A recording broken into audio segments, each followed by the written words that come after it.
अस्सलाम वालेकुम नाजरीन, मैं थोड़ा होस्ट राजा वकार इस वक्त दीना जो मौजूद हूँ और साढ़े नाल इस वक्त साढ़े शहर के बड़े मारूफ और समाजी सियासी शख्सियत कह लो साढ़े भरा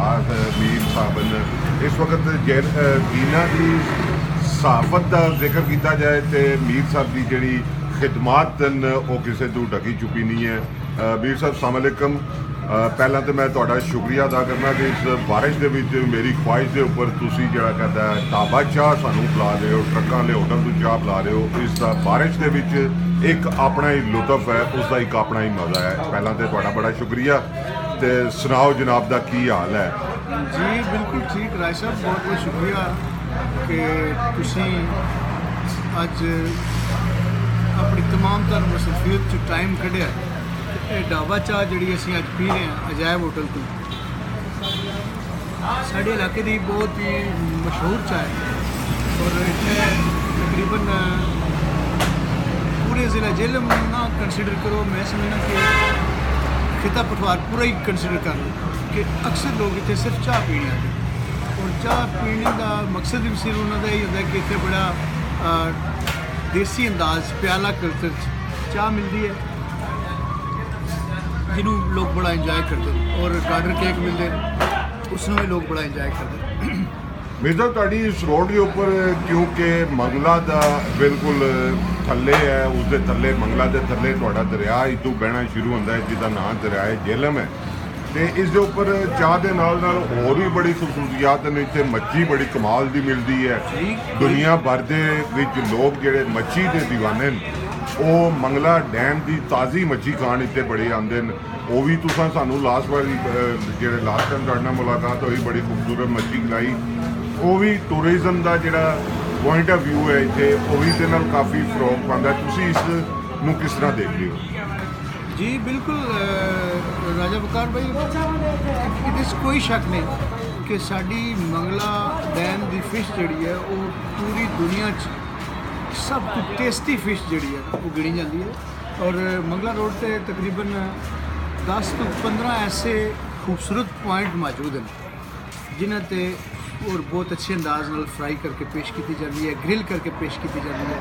ਅਸੀਂ ਕਿਸੇ ਦਾ ਨਾਂ ਤੇ ਨਹੀਂ ਲੈਂਦੇ ਕਿ ਕਿਹੜਾ ਬਹੁਤ ਅੱਛਾ ਹੈ, ਲੇਕਿਨ ਅਸੀਂ ਤੁਹਾਡੇ ਕੋਲ ਜ਼ਰੂਰ ਇਮਾਨਦਾਰੀ ਦੇ ਨਾਲ ਪੁੱਛਣਾ ਚਾਹਾਂਗੇ ਕਿ ਕਿਹੜਾ ਐਸਾ ਰੈਸਟੋਰੈਂਟ ਹੈ ਜਿਸ ਦੇ ਉੱਪਰ ਸਾਡੇ ਵਿਊਅਰਸ ਜਿਹੜੇ ਦੇਖ ਕੇ ਕਦੇ ਉੱਥੇ ਮੱਛੀ ਖਾਣ ਆਵਣ ਤੇ ਉਹਨਾਂ ਨੂੰ ਇੰਜੋਏ ਹੋਵੇ। ਤੁਸੀਂ ਕਿੰਨਾ ਰਿਕਮੈਂਡ ਕਰਦੇ ਹੋ ਕਿ ਕਿਹੜੇ ਕਿਹੜੇ ਹੋਟਲ ਹਨ ਜਿਹੜੇ ਜ਼ਿਆਦਾ ਅੱਛੇ ਮੱਛੀ ਦੀ ਵਜ੍ਹਾ ਤੋਂ? ਇਹ ਜ਼ਰੂਰ ਕਹਾਂਗਾ कि देखना है नाजरीन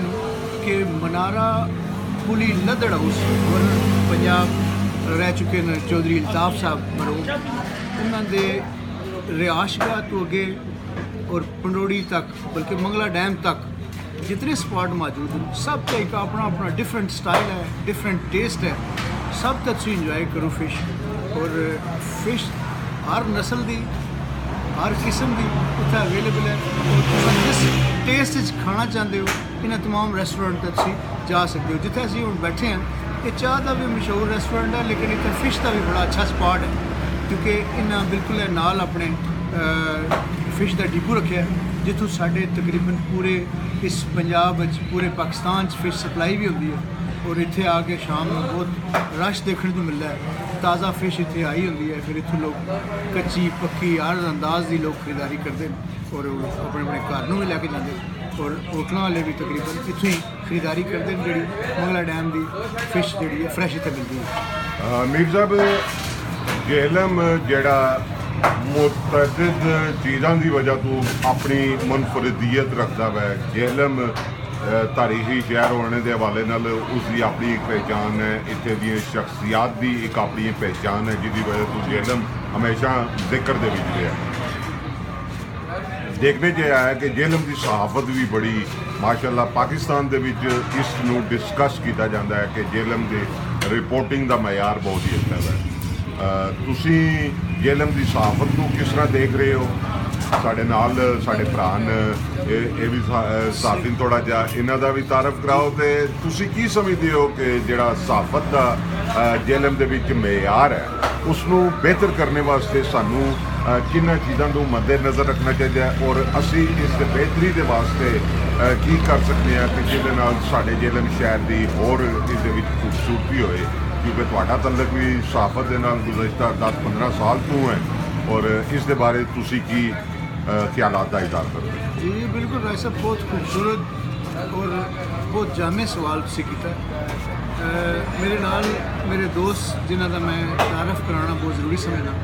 सैयद जुल्करनैन शाह सच टीवी तो बिलोंग करते वो तशरीफ रखते और साफती म्यार जिहड़ा ज़िला जेहलम दा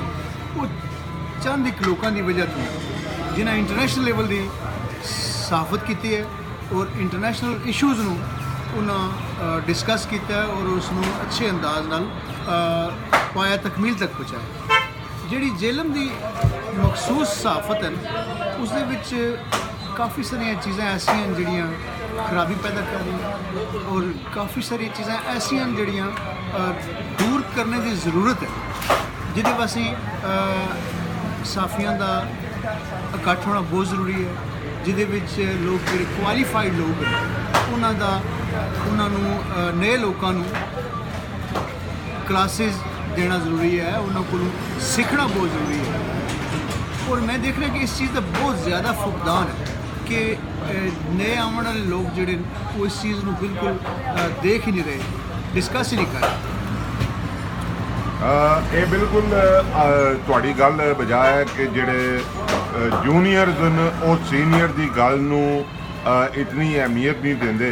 ਇਹ ਗੱਲ ਤੁਹਾਡੀ ਬਿਲਕੁਲ ਠੀਕ ਹੈ। ਇਸ ਦੀ ਅਦਮ ਬਰਦਾਸ਼ਤ ਦੀ ਵਜ੍ਹਾ ਹੈ ਜਿਹੜੀ ਗੱਲ ਹੈ ਇੱਕ ਦੂਜੇ ਦੀ ਫਕਰੀਅਤ ਲੈ ਜਾਣੇ ਦੀ ਰੇਸ ਦੇ ਵਿੱਚ ਲੱਗੇ ਹੋਏ ਆ। ਕੀ ਸਮਝਦੇ ਹੋ ਕਿ ਜਿਹੜੀ ਸਹਾਫਤ ਹੈ ਇਹ ਬੜਾ ਦਲੇਰੀ ਦਾ ਕੰਮ ਹੈ ਔਰ ਛੋਟੇ ਇਲਾਕਿਆਂ ਦੇ ਵਿੱਚ ਸਹਾਫੀਆਂ ਨੂੰ ਬੜੇ ਮਸਾਇਲ ਦਰਪੇਸ਼ ਹੁੰਦੇ ਨੇ, ਇਹਨਾਂ ਦੇ ਵਾਸਤੇ ਕੀ ਸਟ੍ਰੈਟਜੀ ਹੋਣੀ ਚਾਹੀਦੀ ਹੈ, ਕੀ ਹਕਮਤ ਅਮਲੀ ਹੋਣੀ ਚਾਹੀਦੀ ਹੈ ਕਿ ਖਬਰੀਅਤ ਨਾ ਖਬਰ ਖਤਮ ਹੋ ਸਕਦੀ ਹੈ ਨਾ ਸੁਸਾਇਟੀ ਦੇ ਵਿੱਚ ਇਹੋ ਜਿਹੇ ਇਸ਼ੂਜ਼ ਜਿਹੜੇ ਕਦੇ ਖਤਮ ਹੋ ਜਾਣ ਉਹ ਐਕਸੈਸ ਕਰਦੇ ਰਹਿੰਦੇ ਨੇ ਉਹ ਐਗਜ਼ਿਸਟ ਕਰਦੇ ਰਹਿੰਦੇ ਨੇ ਔਰ ਉਹਨਾਂ ਨਾਲ ਖਬਰੀਅਤ ਵੀ ਹੁੰਦੀ ਹੈ। ਕਈ ਜਗ੍ਹਾ 'ਤੇ ਬੰਦਿਆਂ ਦੇ ਸਿੰਘ ਸਾਫੀਆਂ ਨਾਲ ਫਸ ਵੀ ਜਾਂਦੇ ਤੇ ਛੋਟਾ ਸਾਫੀ ਹਮੇਸ਼ਾ ਉਹਦੇ ਵਿੱਚ ਪਿਸਦਾ ਵੈ। ਤੇ ਤੁਸੀਂ ਕੀ ਸਮਝਦੇ ਹੋ ਕਿ ਆਉਣੇ ਵਾਲੇ ਦਿਨਾਂ ਦੇ ਵਿੱਚ ਜਿਸ ਵੇਲੇ ਸੋਸ਼ਲ ਮੀਡੀਆ ਬਹੁਤ ਸਟਰੋਂਗ ਹੋ ਗਿਆ ਤੇ ਇਹਦੇ ਨਾਲ ਵੀ ਕੋਈ ਬਿਹਤਰੀ ਹੋਏਗੀ ਤੇ ਇਲਾਕੇ ਦੇ ਮਸਾਇਲ ਦੀ ਨਿਸ਼ਾਨਦੇਹੀ ਵੀ ਜ਼ਿਆਦਾ ਹੋਏਗੀ? ਜੀ ਬਿਲਕੁਲ ਐਸਾ ਹੀ ਹੈ ਕਿ ਸੋਸ਼ਲ ਮੀਡੀਆ ਦੇ ਆਉਣ ਨਾਲ ਛੋਟੇ ਤੋਂ ਛੋਟਾ ਇਸ਼ੂ ਜਿਹੜਾ ਉਹ ਫਿਲ ਫੋਰ ਡਿਸਕਸ ਹੋ ਜਾਂਦਾ ਹੈ ਔਰ ਉਹਦੇ ਹੱਲ ਹੋਣ ਦੇ ਚਾਂਸਿਸ ਬਹੁਤ ਜ਼ਿਆਦਾ ਹੁੰਦੇ। ਜਿਸ ਤਰ੍ਹਾਂ ਕਿ ਪਹਿਲਾਂ ਲੋਕਾਂ ਨੂੰ ਅਵੇਅਰਨੈਸ ਨਹੀਂ ਸੀ ਬਿਲਕੁਲ ਕਿ ਏਸੀ ਕੋਲ ਜਾਣਾ ਫਲਾਂ ਮਸਲੇ ਵਾਸਤੇ, ਡੀਸੀ ਕੋਲ ਜਾਣਾ ਫਲਾਂ ਮਸਲੇ ਵਾਸਤੇ ਔਰ ਪੁਲਿਸ ਦੇ ਮੁਤਲਕਾ ਮਾਮਲਾਤ ਜਿਹੜੇ ਡੀਪੀਓ ਕੋਲ ਕਿਸ ਟਾਈਮ ਜਾਣਾ ਹੈ, ਕਿਸ ਤਰ੍ਹਾਂ ਮੁਲਾਕਾਤ ਕਰਨੀ ਹੈ। ਔਰ ਇਸ ਸੋਸ਼ਲ ਮੀਡੀਆ ਦੇ ਆਉਣ ਨਾਲ ਹਰ ਇਸ਼ੂ 'ਤੇ ਐਸੀ ਡਿਸਕਸ ਹੋ ਰਹੀ ਹੈ ਕਿ ਉਸ ਮਸਲੇ ਨੂੰ 2-4 ਘੰਟੇ 'ਚ ਬਲਕਿ 24 ਘੰਟੇ ਆਖਣਾ ਤਾਂ ਬਹੁਤ ਹੀ ਮੁਸ਼ਕਿਲ ਹੈ ਨਾ, 2-4 ਘੰਟੇ 'ਚ ਹੀ तमाम ਮਸਾਇਲ ਜਿਹੜੇ ਨੇ ਉਹ ਡਿਸਕਸ ਹੋ ਜਾਂਦੇ ਨੇ ਔਰ ਉਹਦਾ ਹੱਲ ਪੇਸ਼ ਹੋ ਜਾਂਦਾ ਹੈ। दूसरी गल की ਤੁਸੀਂ छोटे कस्बात के पिसे हुए साफियां ਦੀ ਉਸ ਦੇ ਬਾਰੇ ਮੈਂ ਸਿਰਫ ਇਤਨਾ ਹੀ ਕਹਾਂਗਾ ਕਿ ਸਾਡੇ ਡਿਸਟ੍ਰਿਕਟ ਜੇਲਮ ਦੇ ਵਿੱਚ ਡਿਸਟ੍ਰਿਕਟ ਪ੍ਰੈਸ ਕਲੱਬ ਮੌਜੂਦ ਹੈ ਜਿਹਦੇ ਵਿੱਚ ਐਸੇ ਲੋਕਾਂ ਦਾ ਹੋਣਾ ਬਹੁਤ ਜ਼ਰੂਰੀ ਹੈ ਜਿਹੜੇ ਆਪਣੇ ਡਿਸਟ੍ਰਿਕਟ ਪੂਰੇ ਨੂੰ ਲੈ ਕੇ ਅੱਛੇ ਅੰਦਾਜ਼ ਨਾਲ ਚੱਲਣ, ਨਾ ਕਿ ਛੋਟੇ ਕਸਬਾਤ ਦੇ ਲੋਕਾਂ ਨੂੰ ਇਗਨੋਰ ਕਰਨ ਔਰ ਉਹ ਆਪਣੇ ਮਾਮਲਾਤ ਵਿੱਚ ਹਮੇਸ਼ਾ ਪਿਸਦੇ ਰਹਿਣ। ਦੇਖੋ ਬੇਸਿਕਲੀ ਅਸਲ ਜਿਹੜਾ ਇਸ਼ੂ ਤੁਸੀਂ ਦੇਖਦੇ ਹੋ ਨਾ, ਕੋਈ ਵੀ ਕਿਸੇ ਛੋਟੇ ਕਸਬੇ ਦਾ ਆਉਂਦਾ ਹੈ ਉਸ ਨੂੰ ਜਦੋਂ ਤੱਕ ਤੁਸੀਂ ਕਿਸੇ ਦੂਸਰੇ ਬੰਦੇ ਨੂੰ ਦਿੰਦੇ ਨਹੀਂ, ਦੂਸਰੇ ਬੰਦੇ ਤੱਕ ਪਹੁੰਚਾਉਂਦੇ ਨਹੀਂ, ਡਿਸਕਸ ਨਹੀਂ ਕਰਦੇ, ਉਹਦਾ ਹੱਲ ਹੋਣਾ ਨਾਮੁਮਕਿਨ ਹੈ। ਮੈਂ ਹੁਣ ਕੋਸ਼ਿਸ਼ ਕਰਾਂਗਾ ਕਿ ਤੁਹਾਡੇ ਨਾਲ ਗੁਫ਼ਤਗੂ ਆਪਣੇ ਦੋਸਤ ਸੈਯਦ ਜ਼ੁਲਕਰਨੈਨ ਸ਼ਾਹ ਦੀ ਕਰਾਂ ਕਿ ਉਹ ਵੀ ਕੁਝ ਇਸ ਬਾਰੇ 'ਚ ਆਖਣ। ਜੀ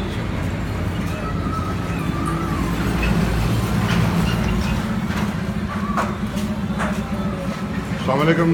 जनाब आला। जी वालेकुम ਕੀ ਹਾਲ ਹੈ ਜਨਾਬ? ਠੀਕ ਠਾਕ ਹੋ? ਫਸਟ ਕਲਾਸ ਹੋ? ਬੜੀ ਮੁੱਦਤ ਦੇ ਬਾਅਦ ਦੀਨੇ ਆ ਜਾਣਾ ਹੋਇਆ ਤੇ ਅੱਜ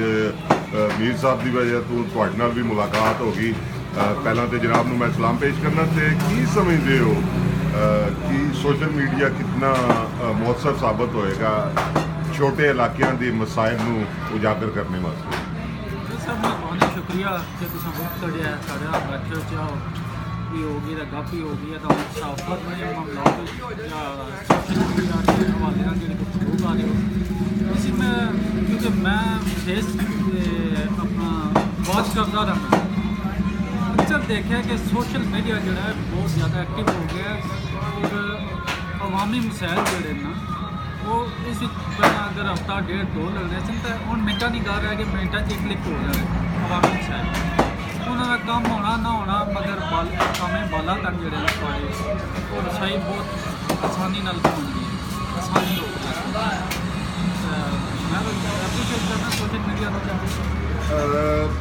ਜਿਹੜੇ ਦੀਨੇ ਦੇ ਮਸਾਇਲ ਹਨ ਤੁਸੀਂ ਕੀ ਸਮਝਦੇ ਹੋ ਕਿ ਅੱਜ ਦੀਨੇ ਦਾ ਕਿਹੜਾ ਬਰਨਿੰਗ ਇਸ਼ੂ ਹੈ ਜਿਹਨੂੰ ਜ਼ਿਆਦਾ ਫੋਕਸ ਕਰਨਾ ਚਾਹੀਦਾ ਹੈ ਔਰ ਉਹ ਮਸਾਇਲ ਦੇ ਨਾਲ ਜਿਹੜੀ ਆਵਾਮ ਨੂੰ ਰਿਲੀਫ ਮਿਲੇ ਉਹ ਤੁਸੀਂ ਕੀ ਸਮਝਦੇ ਹੋ ਕਿਉਂਕਿ ਤੁਸੀਂ ਇੱਥੇ ਦੇ ਲੋਕਲ ਸਾਥੀ ਹੋ ਤੇ ਤੁਹਾਡੀ ਨਜ਼ਰ ਜੋ ਕਿਹੜੇ ਸਰ ਦੀਨੇ ਨੇ ਮਸਾਇਲ ਤਾਂ ਕਾਫੀ ਸਾਰੇ ਨੇ ਸਾਡਾ ਬੁਨਿਆਦੀ ਸਿਹਤ ਦਾ ਦੀਨੇ ਚਾਹੀਦਾ ਹੋਈ ਹੈਲਥ ਸੈਂਟਰ ਜਿਹੜਾ ਉਹ अरसे दराज 85-84 ना कायम है तो सिर्फ उत्थे थोड़ी महदूद रह गया तहसील का दर्जा तो मिल गया मगर तहसील क्वार्टर नहीं हो सकती सब तो बड़ा मसला सेहत ना हो गया फिर दूसरा मंगला रोड ने रस्ता ली जितने मेयर को आज़ाद कश्मीर को आना है लोग जोड़े वो जिन्ना जिला पहुँच रहे हैं तो एक अपना सजा ने तौर पर यह समझने गया सफर सरकार है सब तो बड़ा मंगला रोड का जिला इशू है उस तो बाद ओवरहेड ब्रिज जी रोड का तुम देख लो कि आए रोज़ हादसात हो रहे हैं जाना जा रही हैं कोई सब अमल दरामद नहीं होया जबकि नू लीग ने दौर एक दफ़ा पैना फ्लैक्स सन देखे सन कि 80 करोड़ पे ना टेंडर हो गया मगर वो सिर्फ पैना फ्लैक्स नहीं आता कि या पब्लिक सिटी नहीं आता कि रहा फिर लोगों की डिमांड गैस भी है सूई गैस आनी चाहिए है मगर मैं कहना कि सूई गैस तो अलावा ਸਾਬਕ ਵਫਾਕੀ ਵਜ਼ੀਰ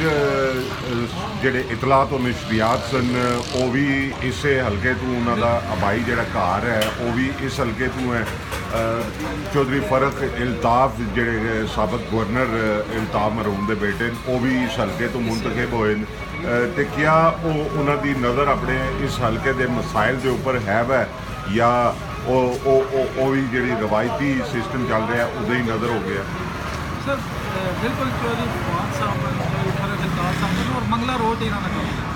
मंगला रोड तो दिने तो 3-4 किलोमीटर दूरी है मगर उन्हें नोटिस चीज़ ज़रूर है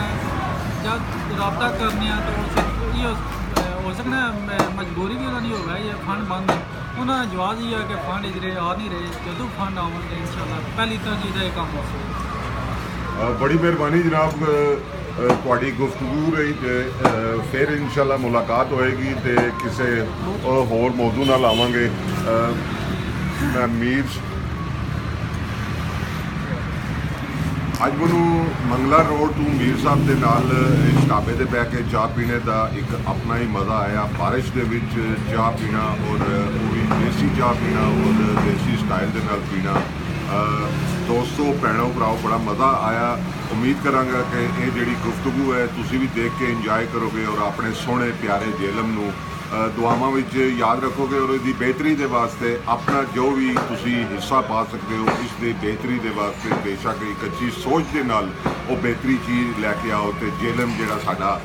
ਪਿਆਰਾ ਸ਼ਹਿਰ ਹੈ ਇਹ ਦੁਨੀਆ ਦੇ ਵਿੱਚ ਜਿਸ ਦੀ ਬੜੀ ਰਿਸਪੈਕਟ ਹੈ ਬੜੀ ਪਹਿਚਾਨ ਹੈ ਔਰ ਮਜ਼ੀਦ ਵਧੇ ਜੀ ਆਪਣੇ ਭਰਾ ਰਾਜਾ ਵਕਾਰ ਨੂੰ ਇਜਾਜ਼ਤ ਦਿਓ ਜੀ